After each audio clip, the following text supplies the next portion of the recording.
Shri Dakshinamurthy Vastu and astrology consultant. నేను మీ శ్రీనివాస్.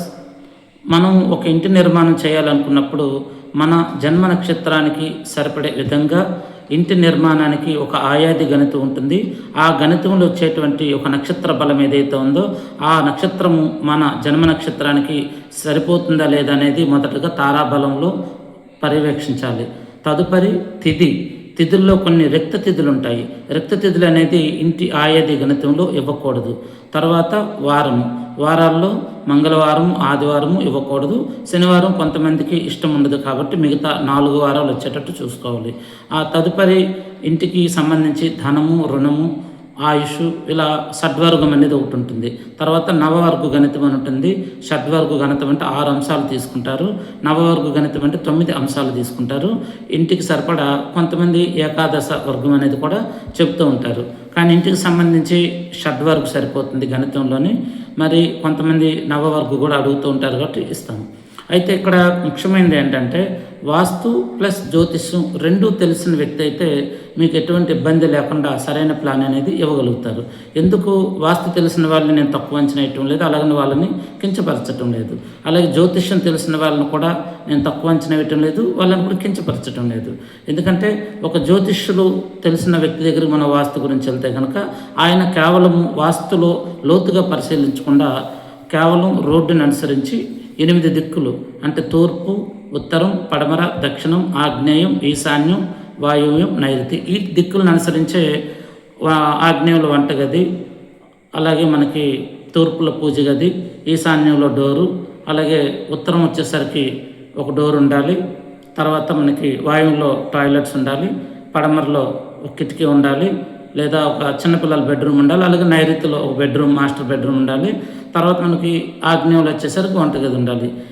ఇవి చెప్తారు. కానీ ఇంటి ప్లాన్ చేసేటప్పుడు కర్ణ సూత్రాలు ఉంటాయి, అదేవిధంగా బ్రహ్మసూత్రం ఉంటుంది, అదేవిధంగా సోమసూత్రం ఉంటుంది, అలాగే బ్రహ్మస్థానం. ఇవన్నీ కూడా చాలా బాగా మనం ఒక ప్లాన్ చేసేటప్పుడు దీన్ని వాస్తు పురుష మండలి ఆధారంగా మాత్రమే ఈ యొక్క ప్లాన్ అనేది చేయగలుగుతాం. అందరూ జ్యోతిష్యం తెలిసిన వాళ్ళందరూ వాస్తు ప్లాన్ ఇస్తున్నారంటే వాళ్ళు మూలాల్లోకి వెళ్ళరు, కేవలం రోడ్డుని దిక్కులను అనుసరించి మాత్రం చెప్తారు. అలాగే వాస్తు తెలిసిన వ్యక్తులు కూడాను ఒక ఇంటి ప్లాన్ చేసేటప్పుడు ఆ గణితంలో ఒక నక్షత్రం వస్తుంది. అది తారాబలంలో సరిపోతుందా లేదో చూసుకోవాలి. వాళ్ళు కొంతవరకు నక్షత్ర బలం చూస్తారు, బాగానే ఉంటుంది, పర్వాలేదు. కానీ మనకి ఇప్పుడు జరుగుతున్నటువంటి ఒక ఇంటి నిర్మాణం చేయాలనుకుంటున్నాము గురువు గారు, మాకు ఒక వాస్తు ప్లాన్ కావాలి అని అడిగినప్పుడు తారాబలాన్ని చూస్తారు, తిథిని చూస్తారు, అది మ్యాచ్ అవుతుందని చూస్తారు. కానీ ఆ జాతకంలో ఆ గ్రహానికి, ఆ జాతకుడికి ఆ సమయంలో ఏ గ్రహస్థితి నడుస్తుంది, ఆ గ్రహాల పరిస్థితి ఎలా ఉంది, రాహు మహర్దశ నడుస్తుందా, శని మహర్దశ నడుస్తుందా, లేదా ఏలినాటి శని ఉందా, లేకపోతే శని ప్రభావం ఉందా, రాహు ప్రభావం ఉందా, లేకపోతే మీరు అనుకున్నటువంటి గురువు, సూర్యుడు, అలాగే చంద్రుడు, అలాగే కుజుడు ఇవే మంచి గ్రహాలు అనుకుంటున్నారా? కాదు కదా. మనకి అనుకున్నవి గురువు, సూర్యుడు, చంద్రుడు, కుజుడు కూడా కొన్ని జాతకాల్లో వ్యతిరేక ఫలితాలు ఇస్తారు. అదేవిధంగా మీరు అనుకున్నటువంటి శని, రాహు, అలాగే కేతువు, శుక్రుడు వీళ్ళు మనం మంచి గ్రహాలు కాదనుకుంటాం, వీళ్ళు కూడా మంచి గ్రహాలే. అది ఆ యొక్క జాతకుని యొక్క జాతకం పరిశీలన చేసి అతను ఇల్లు కట్టుకోవాలనుకుంటున్నప్పుడు కేవలం ఆయాది గణితం కాకుండా, ఇంటి వాస్తు ప్లాన్ కాకుండా ప్రస్తుతం అతని జాతకంలో ఉన్నటువంటి గ్రహస్థితి ఏ విధంగా ఉంది దాన్ని అనుసరించి ఆ యొక్క గ్రహస్థితి మీద మనం పరిశీలన చేసి అతనికి ఏ దోషం ఉంది, ఏ దోషాలు లేకపోతే పర్వాలేదు. లేదా మహర్దశ కాలంలో మనకి 9 మహర్దశలు ఉంటాయి ప్రతి ఒక్క జాతకునికి. ఆ యొక్క జాతకాన్ని అనుసరించి ఏ మహర్దశ నడుస్తుంది, ఆ మహర్దశ ఆ జాతకుడికి యోగకరంగా ఉందా, లేదంటే ఏమైనా వ్యతిరేక ఫలితాలు ఇస్తుందో చూడాలి. ఒకవేళ ఇల్లు కట్టుకోవాలనుకున్నప్పుడు ఇటువంటి వ్యతిరేక ఫలితాలు ఇచ్చే మహర్దశ కాలం ఉంటే కనుక దానికి ఒక రెమెడీ చేసుకోవాలి. అదేవిధంగా జాతకం మనం పరిశీలన చేసినప్పుడు నాగదోషం ఉండొచ్చు, సర్పదోషం ఉండొచ్చు, రాహుకేతువుల దోషం ఉండొచ్చు, అలాగే పితృదోషం ఉండొచ్చు, ఇంకా సూక్ష్మ రూపంలో అనేక రకాల దోషాలు కూడా ఉంటాయి. నమ్మకం ఉంటే వాస్తు మీద కానీ జ్యోతిష్యం మీద కానీ ఇవన్నీ కూడా ముందు ఆ పరిహారాలు చేసుకున్న తర్వాత మీరు ఇంటి నిర్మాణం అనేది చేసుకుంటే మీకు యోగదాయకంగా ఉంటుంది, కలిసి వస్తుంది కూడా. సో మన జాతకంలో అనేక గ్రహదోషాలు మనం ఉంచుకొని ఒక ఇంటి నిర్మాణం చేయాలనుకున్నప్పుడు మనం అనేక ఆటంకాలు ఎదురవుతాయి, అనేక అడ్డంకులు వస్తాయి. లేదా రాహు ఒకవేళ మనకి రాహుగ్రహం మన జాతకంలో బాగలేకపోతే మనం మాయలో పడతాము. మన డబ్బులన్నీ కూడాను ఇతరుల చేతుల్లో. మీరు ఒక ఇంటి నిర్మాణం చేయాలనుకున్నప్పుడు మీ జన్మ నక్షత్రానికి సరిపడే విధంగా ఆయాది గణితం మరియు మీ యొక్క జాతక పరిశీలన, ఆ జాతకంలో ఎటువంటి గ్రహ దోషాలు ఉన్నాయి, మంచి గ్రహాలు ఉన్నాయా, చెడు గ్రహాలు ఉన్నాయా. అందరూ అనుకుంటారు శని రాహు అంటే భయపడతారు, కానీ అందరికీ కాదండి. సగం మందికి శని రాహు బాగా యోగిస్తారు, సగం మందికి గురు సూర్యులు కూడా వ్యతిరేక గ్రహాలు అవుతారు. కాబట్టి మనం ఒక ఇంటి నిర్మాణం చేస్తున్నప్పుడు ముందుగా ఇవి తెలుసుకుంటే ఆ యొక్క ఇంటి నిర్మాణం అనేది చాలా చక్కగా ముందుకెళ్తుంది. పరిహారాలు ఏముంటాయంటే భారీగా పూజలు చేయాల్సిన అవసరం లేదు, సింపుల్ రెమెడీస్ ఉంటాయి. కానీ నేను చెప్పే రెమెడీస్ చాలామందికి నచ్చవు, ఎందుకంటే ఇది విశ్వంతో కనెక్ట్ అయ్యేటువంటి పరిహారాలు ఉంటాయి.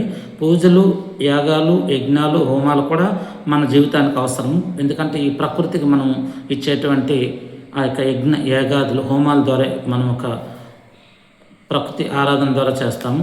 మరలా మనకి ఆ ప్రకృతి ఒక వర్షం రూపంలో, ఒక భూమి తడవడం వల్ల, ఆ భూమిలో వచ్చేటువంటి పంట, మనం ఆహారం దొరకడం వల్ల, ఈ గాలి పీల్చడం వల్ల, అలాగే ఈ ఆకాశం మనకు ఒక నీడలాగా, భూమి మనకు ఇంటి నిర్మాణానికి సహకరించడం వల్ల, ఇవన్నీ కూడా పంచభూతాలతో సంబంధించినటువంటి అంశాలు ఉంటాయి. కాబట్టి మీరు ఒక ఇంటి నిర్మాణం చేయాలనుకున్నప్పుడు మీ యొక్క జాతకం పరిశీలన మరియు మీ ఇంటి వాస్తు ఆయాది గణితం ఏ విధంగా చేయాలి ఇవన్నీ కూడా తెలుసుకోండి.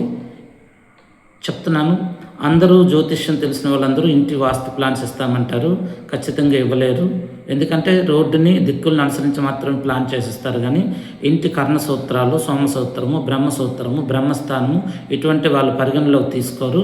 అలాగే వాస్తు పురుష మండలిలో ఉన్నటువంటి టాయిలెట్స్ ఎక్కడ రావాలి ఇలాంటివి కొన్ని ఉంటాయి. తర్వాత కొన్ని స్థలాలు డిగ్రీలు తిరిగి ఉంటాయి. డిగ్రీలు తిరిగిన స్థలాలకు ఏ విధంగా ఇంటి నిర్మాణం చేయాలి, ఎందుకంటే డిగ్రీలు తిరిగిన స్థలం అంటే మనకి తూర్పు అనుకునేది ఆ తూర్పు ఈశాన్యంలో వెళ్ళి కూర్చుంటుంది. తూర్పు అనుకునే ప్రదేశంలోకి ఆగ్నేయం వచ్చి తూర్పులో కూర్చుంటుంది. ఆగ్నేయం అనుకునేది కాస్త తూర్పులోకి వెళ్ళిపోతుంది. దీనివల్ల మనకి వ్యతిరేక ఫలితాలు వస్తాయి. అలాగని ఇంటిని మనం తిప్పి కట్టాలంటే అవసరం లేదు.